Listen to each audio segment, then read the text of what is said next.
Welcome to this explainer. Look, if you're building or managing digital experiences, you already know exactly what's at stake here. Today, we're taking the core strategies from our source material and distilling them down to help you systematically boost conversions on your digital properties. We're going to bypass the basics entirely and dive right into a tightly structured look at how advanced conversion tactics actually play out in the real world. Let's get to it. So, what wording drives your clicks? It is an incredibly high stakes question. Just consider this for a second. The average user decides whether to stay or leave a web page in about 50 milliseconds. Yeah, 50 milliseconds. That means optimizing every single word you put in front of your audience is, quite literally, the ultimate difference between a rapid, frustrating bounce and a successful conversion. Honestly, every single syllable counts. Okay, let's dive into this. Section 1, Mastering the Conversion Funnel. The broad goal. Now, you probably already know what a conversion funnel is, right? So we definitely aren't here to rehash basic marketing definitions.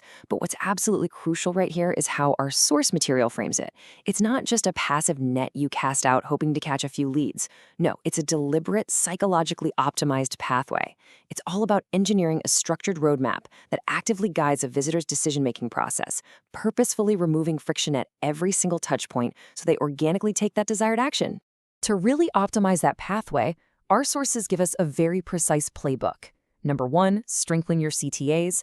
Number 2, place them above the fold. And number 3, A/B test your variations. Now, these aren't just isolated tactics you can randomly pick and choose from. You got to think of them as an interconnected ecosystem. If you fail at just one, say, you have a remarkably strong CTA, but it's completely buried at the bottom of the page, well, the entire system breaks down and you lose the conversion. Which brings us to Section 2, Strengthening Calls to Action. The primary vehicle.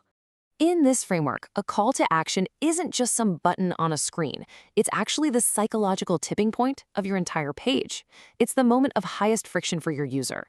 If that prompt lacks clear, action-oriented direction, the cognitive load just becomes way too heavy for the visitor, and, well, the funnel simply shatters. It has to be an undeniable prompt designed specifically to overcome that hesitation and drive the click. Now, what's really interesting about this is the focus on clear, action-oriented prompts. The true power really lies in the simplicity of those words. We see marketers all the time trying to be overly clever, using vague, flowery phrases like discover your journey or unlock the magic. Meanwhile, the visitor is just frantically looking for a button that says buy now or subscribe. Clarity always beats cleverness, hands down, because if a user has to guess what happens after they click, they simply won't. Moving right along, Section 3, Placing above the fold. Spatial strategy. Above the fold. Seriously, you can have the most brilliant, persuasive, psychologically compelling copy ever written by human hands. But if it is buried at the absolute bottom of the page, it is practically invisible. Spatial placement is just as critical as the copywriting itself. When we say above the fold, we are talking about the screen area visible immediately before the user has to scroll. This is without a doubt the most ruthless proving ground on the internet. User behavior data consistently shows massive, precipitous drop-offs the very moment scrolling is required.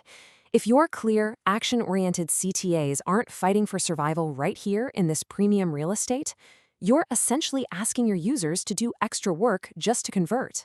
See, there's this massive compounding effect when you get both the message and the placement right.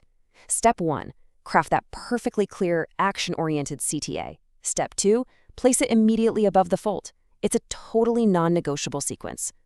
That flawless message relies entirely on immediate visibility to prevent a cognitive bounce. They just absolutely must exist in perfect harmony together.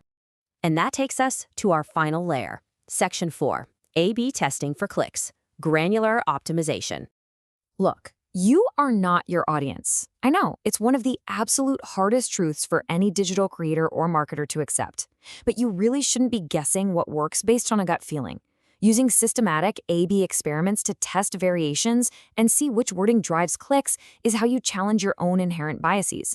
It's all about letting hard, empirical data dictate which wording actually overcomes user hesitation. I like to think of this like a heavyweight head-to-head competition. In one corner, you have option A, your baseline wording. In the other, option B, your brand new variation. You send live traffic to both and just watch them battle it out.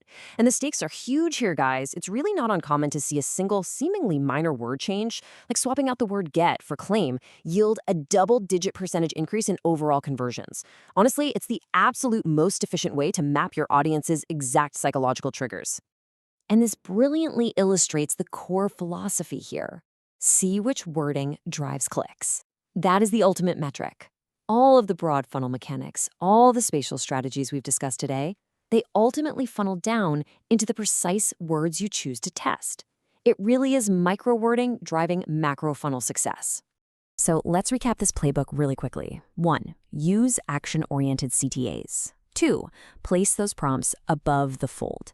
And 3. A/B test your wording. You got to treat this not just as a one-time setup, but as an ongoing, cyclical hygiene practice for your digital presence. It really should be deeply integrated into your everyday workflow so you can continuously capture that ever-shifting user behavior. I'll leave you with a final, provocative thought to mull over today.